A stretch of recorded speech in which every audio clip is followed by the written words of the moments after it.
بسم الله الرحمن الرحيم.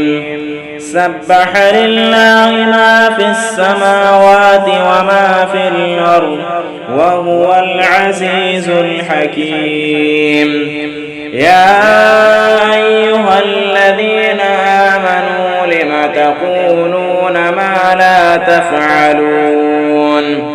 كبر مقتا عند الله أن تقولوا ما لا تفعلون. إن الله يحب الذين يقاتلون في سبيله صفا كأنهم بنيان مرصوص. وإذ قال موسى لقومه يا قوم لم تؤذونني وقد تعلمون أني رسول الله إليكم فلما زاغوا وزاغ الله قلوبهم والله لا يهدي القوم الفاسقين. وإذ قال عيسى ابن مريم يا بني إسرائيل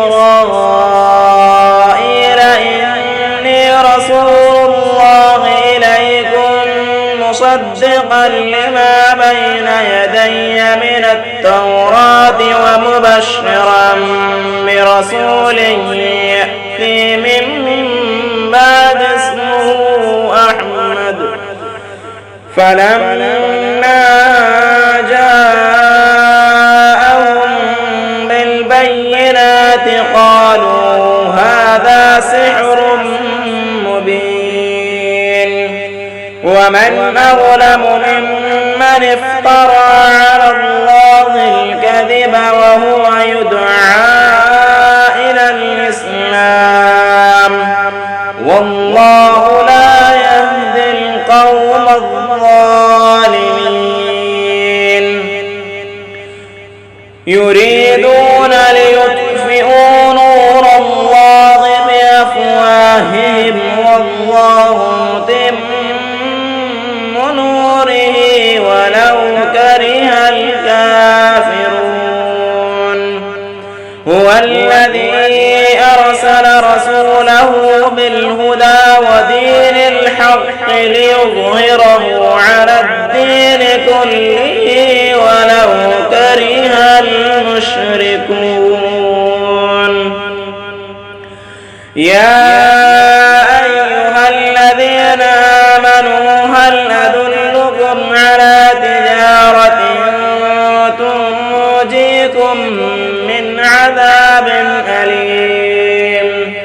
تؤمنون بالله ورسوله وتجاهدون في سبيل الله بأموالكم وأنفسكم ذلكم خير لكم إن كنتم تعلمون.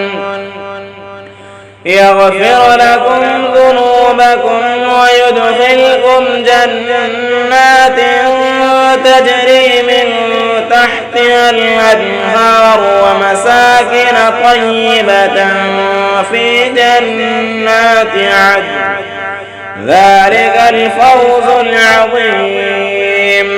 وأخرى تحبونها نصر من الله وفتح قريب وبشر المؤمنين.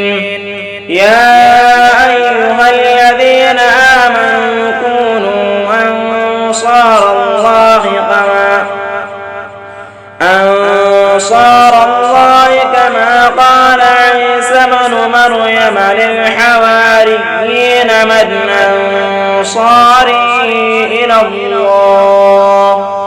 قال الحواريون نحن أنصار الله. فآمنت طائفة من بني إسرائيل وكفرت طائفة فأيدنا الذين آمنوا على عدوهم فأصبحوا ظاهرين.